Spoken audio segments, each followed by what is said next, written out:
থেকে। যখন থেকে তোমার ওই ঘটনা পেপারে বেরিয়েছে তখন থেকে এলাকার লোক সবাই থুথু করছে। এতে আমার কোনো ভুল নেই।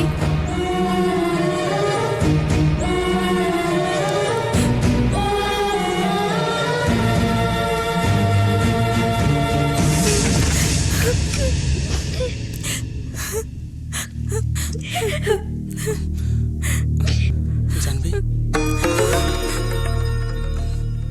আমার ঘরে চলে যাবি।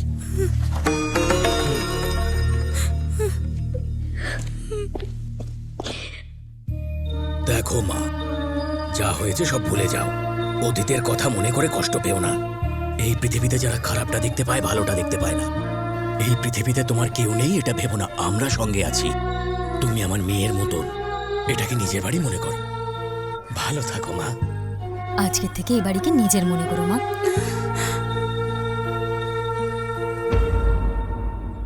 আর ওই দিনের পর থেকে আমি সূর্যর বাড়িতেই থাকতে শুরু করলাম।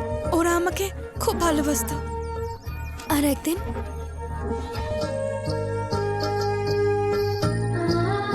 জানবি, এই ফর্মটা ফিল আপ করে দাও। কালেক্টর হওয়ার জন্য কোচিং সেন্টার থেকে অ্যাপ্লিকেশন আনা আজকাল খুব কঠিন হয়ে গেছে। এটা কি একটা অ্যাপ্লিকেশন কেন? একটা ঘরে একটা কালেক্টরই যথেষ্ট, তাই না? সূর্য, মজা করো না। আমি সত্যিকারে জিজ্ঞেস করছি। তুমি যেভাবেই বলো না কেন, এটাই বাস্তব। জানবি, অ্যাপ্লিকেশন আনাতে কোনো সমস্যা ছিল না, কিন্তু আমাদের দুজনের মধ্যে যে কোনো একজনই আইএএস হতে পারে। আমার বাড়ির অবস্থা এরকম যে যে কোনো একজনেরই পড়া সম্ভব। টাকার জন্য অনেক চেষ্টা করেছি কিন্তু পারিনি। এই টাকায় দুজন পড়াশোনা করতে পারবো না, তাই জন্যে শুধু তোমার জন্যই অ্যাপ্লিকেশন ফর্ম এনেছি আমি। কিন্তু এই টাকা দিয়ে তুমিও তো পড়তে পারো, তাই না? আমি পড়লে স্বার্থপরতা লাগবে, তুমি পড়লে তোমাকে এই ঘরে আনার উদ্দেশ্যটা সফল হবে। এই জন্যে তুমি পড়াশোনা করো আর আমি চাকরি করব। কিন্তু আইএস হওয়ার স্বপ্ন তোমারও তো ছিল, তাই না? হ্যাঁ ছিল তো, কি হবে? তুমি হয়ে গেলে ভেবে নিও আমিও হয়ে গেছি। যদি আমি পড়ি তাহলে সূর্য আইএএস আমার নামের পিছনে বসবে, তাই না? কিন্তু যদি তুমি পড়ো তাহলে জানবি সূর্য আইএএস দুজনের নামের সাথেই বসবে। এমনিতেও আমার পুরো জীবনটা আমি তোমার সাথে থাকতে চাই। জানবি, আমার এই ইচ্ছাটাকে তুমি নিশ্চয়ই পূর্ণ করবে, এটা আমি ঠিক করেই নিয়েছি। করবে তো?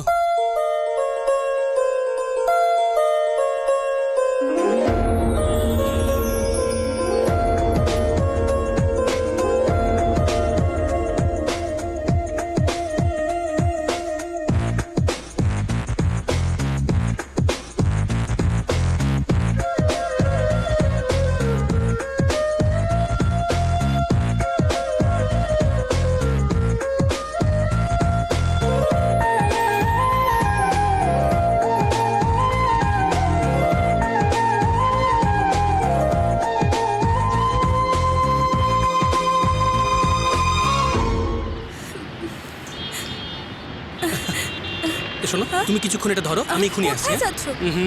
অনেক বক বক করো তুমি। আমি আসছি রে বাবা।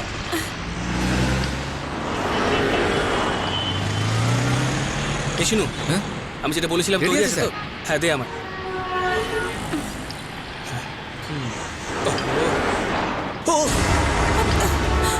আরে দেখে চালা না, অন্ধ হয়ে গেছিস নাকি? পাগলের মতো চালাচ্ছি। সূর্য!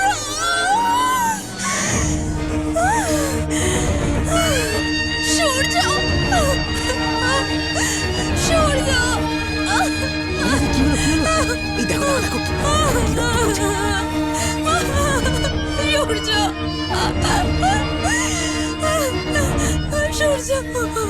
সূর্য!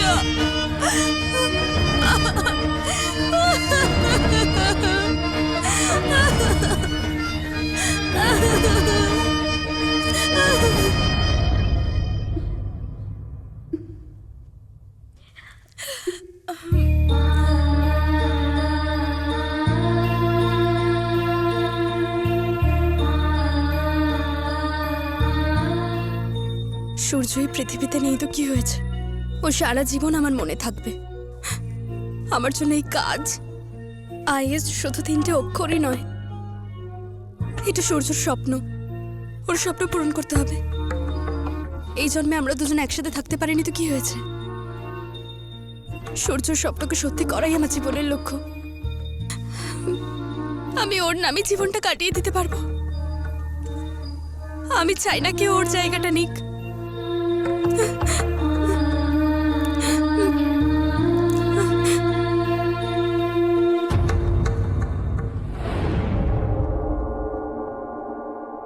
কুণালকে শেষ করার জন্য একটা ঠিক লোক নিয়ে এসেছি আমি। এটা কে? কি এটা? মজা করছিস নাকি? মুম্বাইয়ের পালোয়ান বালিদ হাসপাতাল থেকে ডিসচার্জ হতে 2 মাস লাগবে, আর এই জোকারটাকে উঠিয়ে নিয়ে চলে এসেছিস। নিয়ে যায় কে? এত হাওয়ায় উড়ে যাবে। জানি না কোত্থেকে ধরে এনেছিস।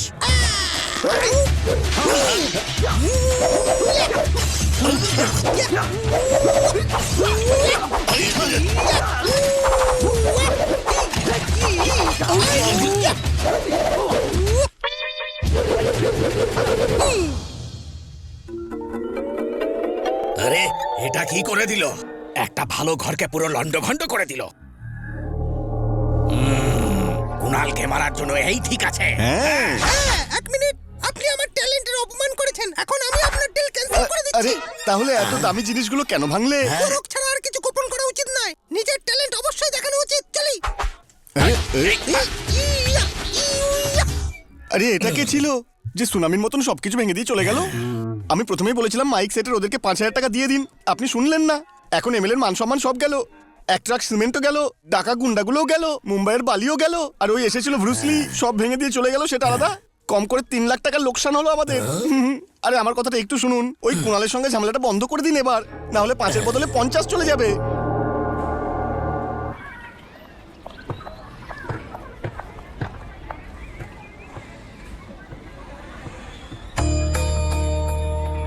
এই রুমালটা কে রেখেছে? এই রুমালটা ওই ছেলেটা রেখে গেছে।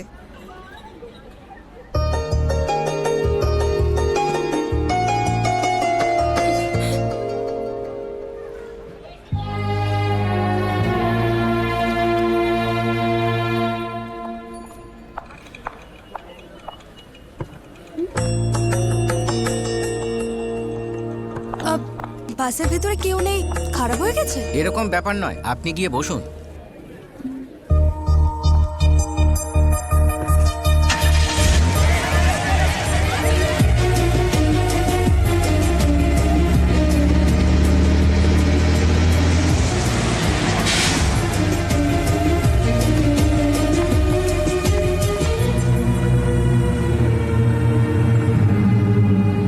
আরে কুণাল, এই মেয়েটার সবকিছু জানার পরেও তুই কি করে ভালোবাসিস? ওরকম কোনো ব্যাপার নয় কাকা। ওর মনের কথা জানার পর থেকে ওর প্রতি ভালোবাসাটা বেড়ে গেছে। ওর আমি আইএএস পরীক্ষার জন্য ওকে হেল্প করতে চাই, আর ও এই কথাটা একদম বুঝতেই চাইছে না। সাহায্য করার জন্য পুরো বাসটা খালি করালি কেন? সাহায্য করার জন্য নিজে কিছু করিস না, ও যা পছন্দ করে তাই কর। কি করব বলুন না। আপনাদের কি এইসব ইয়ার কি মনে হচ্ছে? আইএস হওয়াটা কি এতটাই সহজ? আরে রে রে, স্যার আপনি ভুল বুঝবেন না, আমরা পড়বো না, আমাদের পাড়ার একটা মেয়ে আছে, সে পড়বে। তাহলে স্যার আপনি আইএস হওয়ার যোগ্যতা আছে ওই মেয়েটার মধ্যে? আমি আপনাকে বলছি স্যার, ওই মেয়েটা খুবই পরিশ্রমী, দারুণ গান গায়। আচ্ছা, ও গান গায়? হ্যাঁ স্যার, খুব ভালো গান গায়। এদিকে। কোরাসে গান গায় স্যার, পড়াশোনা খুব ভালো করে, খুব ভালো গান গায় স্যার। এই বল। হ্যাঁ, ও খুব ভালো গান গায়। কি বলছো? ও গানও গায় আবার পড়াশোনাও করে? আইএস হওয়াটা এত সহজ নয়, অনেক পড়াশোনা করতে হয়। ওকে বলো গান গাওয়া ছেড়ে দিয়ে নিজের পড়াশোনায় মন দিতে। হ্যাঁ, একটা নতুন মেয়ে গাইবে স্যার। হ্যাঁ, ডাইরেক্টর আর মিউজিক ডিরেক্টর ওকে করে দিয়েছে স্যার।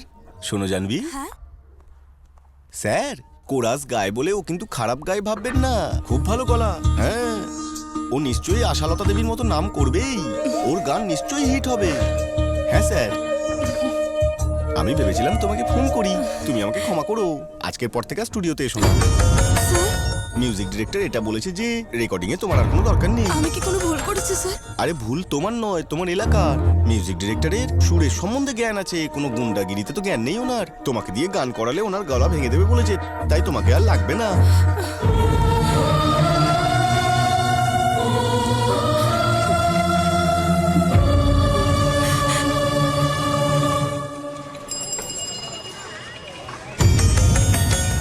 এই নিন দিদি, আপনি যাতে কোনো রকম অসুবিধা না হয় তাই দাদা এটা পাঠিয়ে দিয়েছে। আর যদি কিছু দরকার থাকে আমাকে বলে দিন, আমি নিয়ে চলে আসবো। ও কি পাগল হয়ে গেছে? আমাকে এইভাবে বিরক্ত কেন করছে? আমার দরজাতে কিছু লেখা আছে নাকি যে আমার সাহায্যের প্রয়োজন আছে? মাসের জিনিস পাঠিয়ে দয়া দেখাচ্ছে আমাকে। আবার যদি এখানে আমি দেখতে পাই তাহলে আমি তোমার মাথা ভেঙে দেবো। চলে যাও এখান থেকে। এই নাও তোমার চেন। আচ্ছা মাসিমা, ঠিক আছে, নাও সামলে রেখো। বাচ্চার যত্ন ঠিক আছে। কি মা, গয়নাগাটি বন্ধক রাখার ব্যবসা শুরু আরে করেছো না রে নাকি? বাবা, ওর বাচ্চার শরীর খারাপ হয়ে গেছিল, তাই ওর পয়সার দরকার ছিল। ওদের কাছে চেন বন্ধক দিয়ে টাকা আনতে যাচ্ছিল। ওষুধের টাকা আমি দিয়ে দিলাম বলে জোর করে চেনটা আমার হাতে দিয়ে চলে গেল। যদি আমার হাতে কেউ জোর জবরদস্তি চেন দেয় আমি কি করব? আরে ও নিজের গ্রাম ছেড়ে এখানে ব্যবসা করতে এসেছে, কেন ওর সাথে এরকম করছো? ওই মহাজন যেন কত ভালো। ওই জাহ্নবীর কাছে টাকা ছিল না, কত কষ্টে ছিল ও। চেন বন্ধক দিতে ওর কাছে গেছিল। তুই জানিস কি, 10% সুদ চেয়েছিল ওর কাছে। ও ভালো লোক, খুবই শয়তান লোক।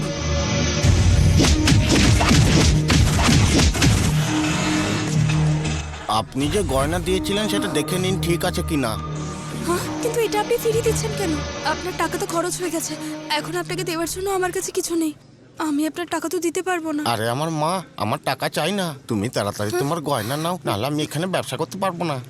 দেখে তো তোমার ভালো পরিবারের মেয়ে মনে হয়, তাই তোমায় টাকা দিয়েছিলাম।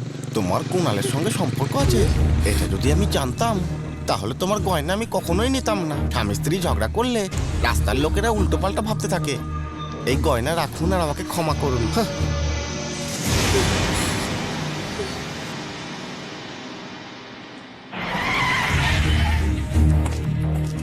কুণাল, তোমাকে ইন্সপেক্টর স্যার ডেকেছেন। কি জন্য? তোমার নামে কমপ্লেন এসেছে। আমার নামে কমপ্লেন করার সাহসকে দেখালো? কোনো জাহ্নবী নামের মেয়ে করেছে, ওই কমপ্লেনটা করেছে। ম্যাডাম, এখানে জাহ্নবী কে আছে? আমি এলআইসির অফিস থেকে এসেছি। সূর্যবাবু ওনার ইন্স্যুরেন্স করিয়েছিল, নমিনিতে আপনার নাম লেখা আছে। ওনার বাড়িতে গিয়েছিলাম, বললেন আপনি এখানে থাকেন। এখানে একটা সই করে দিন।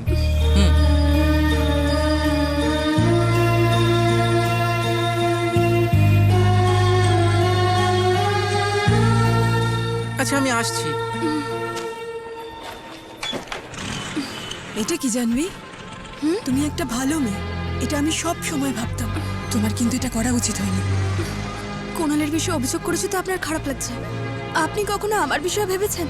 কি বলবো আর তোমাকে, দেখতে তো ওকে একদম গুন্ডার মতনই লাগে, কিন্তু সব সময় ও অন্য লোকের উপকার করে। প্রত্যেকটা মায়ের নিজের ছেলেকে ভালোই লাগে, তাদের প্রত্যেকটা অভ্যেস ভালোই লাগে, কিন্তু সহ্য করারও সীমা থাকে। এমন কি বা করেছে আমার ছেলে? একদিন নিজের সম্মান বাঁচানোর জন্য আমি গুন্ডাদের বলেছিলাম আমি কুণালের বউ হই। এখনো সবাইকে বলছে আমি ওর বউ হই। আমার চাকরি ছাড়িয়ে দিয়েছে, শেঠকে মেরে আমার গয়না পাঠিয়ে দিয়েছে। এগুলো তো আমি করতে বলিনি। আমি সম্মানের সাথে বাঁচছিলাম, বাজারের মধ্যে হাত টেনে ধরেছিল। এইটা দেখুন, সূর্যর ইন্স্যুরেন্সের টাকা। যাকে ভালোবাসি সে এখন আমার সাথে নেই, কিন্তু ওর ভালোবাসা সবসময় আমার সাথে থাকবে, এই কাগজ তার প্রমাণ। এই টাকা দিয়ে আমি আইএস হতে পারি, আমার কারো দয়া প্রয়োজন নেই। কোনো মেয়ের মন না বুঝে তাকে ভালোবাসা, এটা তো শুধু বোকামো। এটা থাকা না থাকা সমান। আর কিচ্ছু বলো না, ওর ব্যাপারে তুমি জানোই কতটা। আমার ছেলেকে তুমি ভুল বুঝে অনেক বড় ভুল করে ফেলছো। সবাই এটাই জানে যে কুণালকে আমিই জন্ম দিয়েছি, কিন্তু সত্যি এটা যে মা, আমি জীবনে এতটা হতাশ হয়ে গেছিলাম যে আমি আত্মহত্যা করতে গেছিলাম।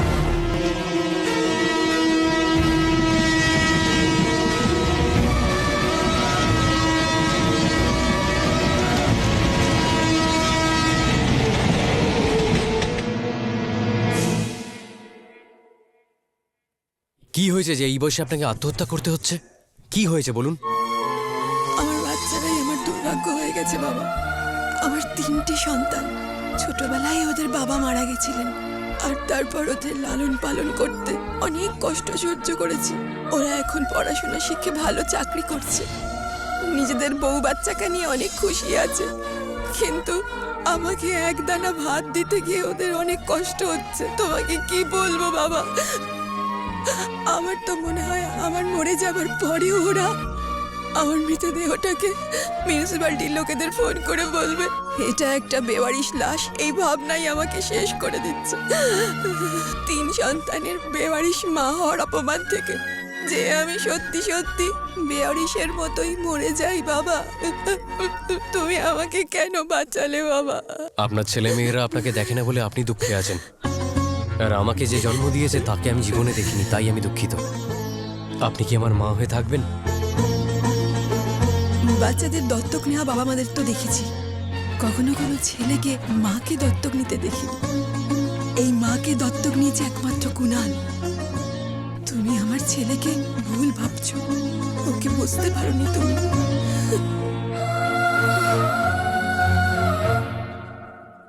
সে কি যখন চাইবে কমপ্লেন করবে, যখন চাইবে কমপ্লেন তুলে নেবে? আমাদের কোনো কাজ নেই নাকি?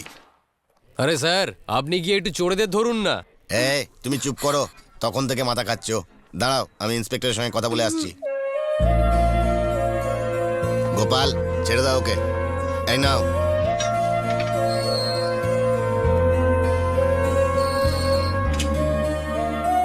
তোমার মা বলেছে বলেই এই জন্যই অভিযোগ ফিরিয়ে নিতে এসেছি। কমপ্লেন উঠিয়ে নিয়েছেন মানে কি? এমনি সন্ধে পর্যন্ত ওরা আমাকে সহ্য করতে পারতো না, এমনি আমাকে ছেড়ে দিত বেকার নিজের সময় নষ্ট করলে। যাও গিয়ে নিজের পড়াশোনা করো, চললাম, টাটা। আর কখনো এসো না, মাথা খারাপ করে দিল আমার। আর তুমি ভেতরে স্যারের সঙ্গে দেখা করে যেও।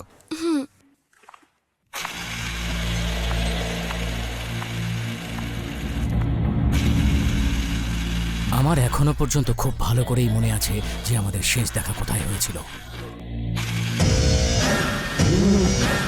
শেষ দেখা পুলিশ স্টেশনেই হয়েছিল, আবার পুলিশ স্টেশনেই দেখা হয়ে গেল তোমার সাথে।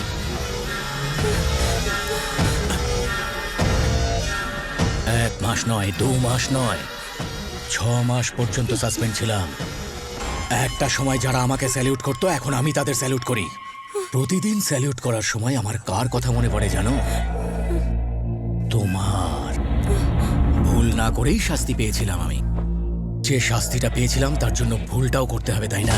সেদিন তো তুমি বেঁচে গিয়েছিলে, কিন্তু এখন তুমি বাঁচবে না। ভয় পাচ্ছ?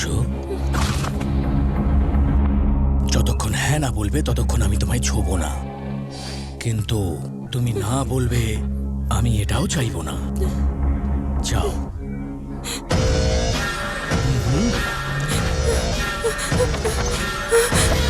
এই হরেশ, হ্যাঁ স্যার।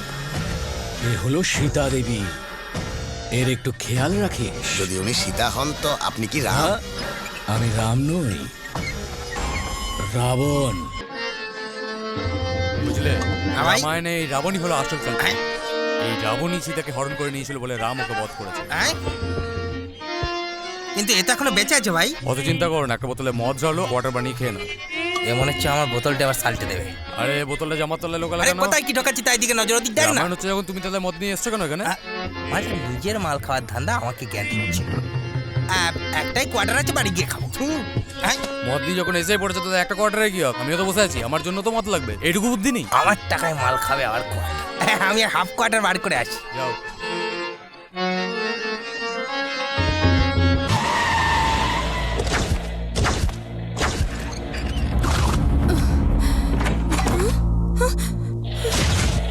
জানতাম নিজের বুদ্ধির ব্যবহার করে তুমি নিশ্চয়ই কোনো একটা ভুল করবে। এখান থেকে পালিয়ে কোথায় যাবে আমি খুব ভালো করে জানি। তুমি আইএএস অফিসার হবার পর তোমাকে এখানেই আসতে হবে, আর সেই খবরটা তো আমি পেয়েই যাব। কিন্তু পরীক্ষা না দিয়ে তুমি ফিরে আসতে পারবে না, আমি এটা ভালো করেই জানি। পরীক্ষার আগে তোমাকে 1 দিন সময় দিচ্ছি। আবার বলছি, যতক্ষণ হ্যাঁ না বলছো আমি তোমায় ছোবো না, কিন্তু যদি না বলো সেটাও শুনবো না।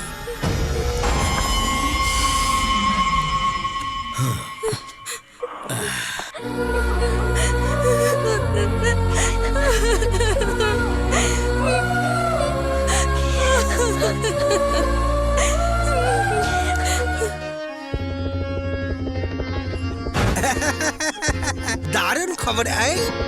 এ কোথায় চলে গেল? হ্যাঁ,